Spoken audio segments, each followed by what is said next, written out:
Cardiac multi speciality hospital star శ్రేణి limited లో సభ్యత్వం పొందండి. మీకు చేసుకునే పొదుపుపై అత్యధిక వడ్డీ పొందండి. మీ గోల్డ్ పై అత్యధిక విలువ. కులమతాల మధ్య విద్వేషాలు రగిలే విధంగా అసభ్యకరమైన పదజాలంతో సోషల్ మీడియాలో లైవ్ వీడియో పెట్టిన వ్యక్తిని అరెస్టు చేశారు తెనాలి రూరల్ పోలీసులు. బైకు మీద తన భార్యతో కలిసి గుంటూరు వైపు నుండి కొలకలూరు మాదిగపల్లికి వెళుతున్న వివేక్ అనే వ్యక్తిని మద్యం మత్తులో బైకును ఆపి భార్యాభర్తలను నిందితుడు బూతులు తిట్టాడు. పైగా సోషల్ మీడియాలో కూడా కులం పేరుతో దూషిస్తూ వీడియో పెట్టాడు. ఇది చూసిన దళిత సంఘ నేతలు కొలకలూరులో రాస్తారోకో చేశారు. ఈ సమయంలోనే పోలీసులు రంగప్రవేశం చేసి దళిత సంఘాలను శాంతపరిచి నిందితుడు నాగరాజును అరెస్ట్ చేసినట్లు తెలిపారు డీఎస్పీ జనార్దన్ రావు. ఇది ఇలా ఉంటే నిందితుడు నాగరాజు విలేకరులతో మాట్లాడుతూ మద్యం మత్తులో తాను చేసింది తప్పేనని, క్షమాపణ కూడా చెప్పానని చెప్పాడు. తనపై దాడి చేసినందువల్లే కోపానికి గురై అలా దూషించినట్లు అంగీకరించాడు నిందితుడు.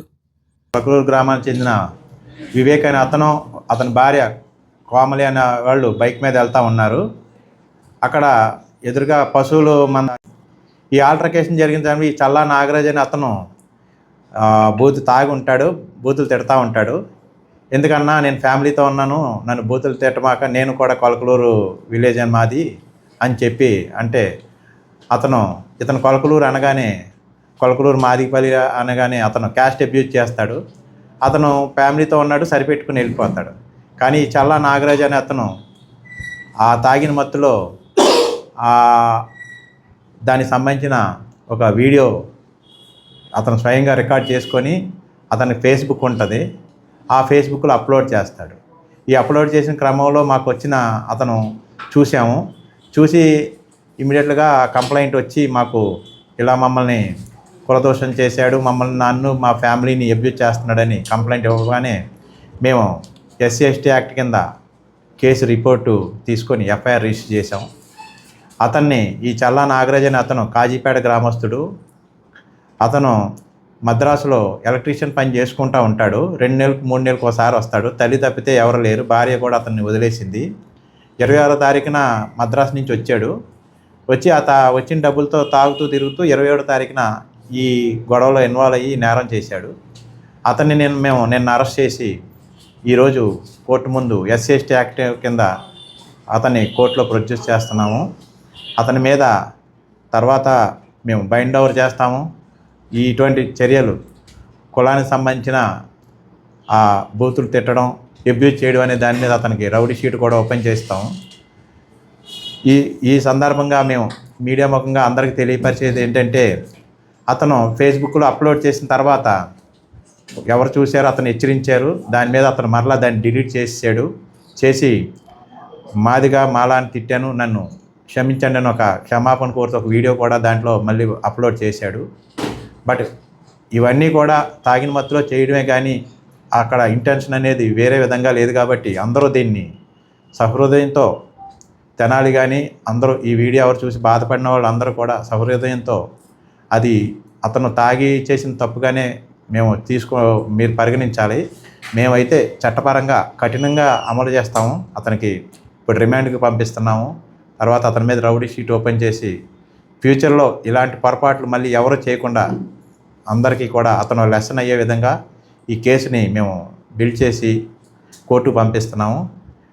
ఈ ప్రెస్ మీట్ పరంగా అందరికీ విన్నవించేది ఏంటంటే, ఎవరూ కూడా ఎటువంటి పరిస్థితుల్లో కూడా ఫేస్బుక్లో ఇలాంటి వీడియోలు వచ్చినప్పుడు తొందరపాటు చర్యతో అప్లోడ్ చేయొద్దండి. చేయడం వలన సమాజంలో ఉన్న శాంతి భద్రత విఘాతం కలుగుతుంది కానీ ప్రశాంతత ఉండదు. దీన్ని ఇమ్మీడియట్గా డిలీట్ చేయడం జరిగింది. కానీ కొంతమంది డౌన్లోడ్ చేసుకొని మరలా అప్లోడ్ చేశారు. దానివలన అది వైరల్ అయ్యింది. దాన్ని మేజిస్ట్రేట్ గారి ముందు మేము వీడియో క్లిప్పింగ్ కూడా డౌన్లోడ్ చేసి మేము మేజిస్ట్రేట్ గారి ముందు ఆ వీడియోకి సాక్ష్యంగా పెడుతున్నాము. అంటే వివేక్తో గొడవపడి వివేక్ని తిట్టుంటే గ్రామస్తులు బాధ కలిగేది కాదు. కులాన్ని ఉద్దేశించి తిడతాం అనేది వాళ్ళకి కూడా సహజంగా బాధ కలుగుతుంది. దాని మీద వాళ్ళని ఆందోళన చేయడం. కానీ MRO గారు, మా పోలీస్ ఆఫీసర్ టీం వెళ్ళి వాళ్ళకి నచ్చచెప్పి మేము తగిన చర్య తీసుకుంటాం మీద వాళ్ళు మా సహృదయంతో అందరూ కూడా కోఆపరేట్ చేశారు. భార్య ఒక తల్లి ఉంది. ఆ తల్లిగారిని కూడా మనం ఈ కేసులో ఇన్వాల్వ్ చేస్తున్నాము. ఆ వీడియోలో ఆ తల్లిగారు కూడా నువ్వు స్నేహం చేసింది మాలా మాదిగలతోనే కదా, అక్కడే గొడవ పడలేకపోయావా అని చెప్పడంతో ఆవిడని కూడా ఇప్పుడు మనం ముద్దాయిగా చేర్చాము. వాళ్ళు ఇద్దరే ఉన్నారు, ఎవరో లేదు. తండ్రి 20 సంవత్సరాలు అయింది, వదిలేసి వెళ్ళిపోయాడు. భార్య పెళ్లి చేసుకుని ఇతను తాగుబోతూ ఇతని హెరాస్మెంట్ ఇష్టం లేక ఆవిడ వెళ్ళిపోయింది. ఒక్కడే ఉంటాడు, మద్రాసు వెళ్ళి పనులు చేసుకుంటాడు. వచ్చిన ఎలక్ట్రీషియన్ చేసిన డబ్బులతో వచ్చి ఊర్లో తాగి మళ్ళీ డబ్బులు అవగానే మద్రాసు పనికి పోతాడు. ఆ క్రమంలో 26 మార్చిన అతను ఊర్లోకి వచ్చాడు. 27 మధ్యాహ్నం ఈ వివేకాన్ని అతనితో రోడ్డు మీద గొడవ పడి ఈ న్యూసెన్స్ అంతా జరిగింది. అరెస్ట్ చేసి తీసుకెళ్తాను. ఒక అతను నన్ను తిట్టాడు, ఆ కోపం మీద నేను తిట్టాల్సి వచ్చింది.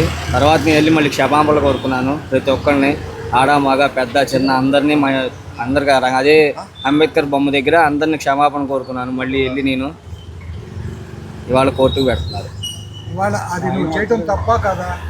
నేను చేయడం ముమ్మాటికి తప్పే.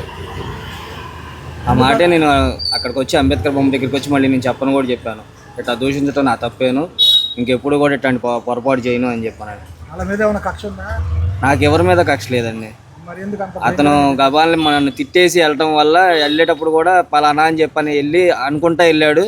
ఆ మాటే నాకు ఇది అనిపించి నేను పల్లెలో మాదిగోలు కుర్రోడిని అని చెప్పి అనుకుంటూ వెళ్ళాడు. ఒక దెబ్బ నన్ను వేసి ఆ విషయం మీద నేను తిట్టాల్సి వచ్చింది, అంతేగాని వేరే కక్షలు కానీ అట్లాంటివి ఏమీ లేవు.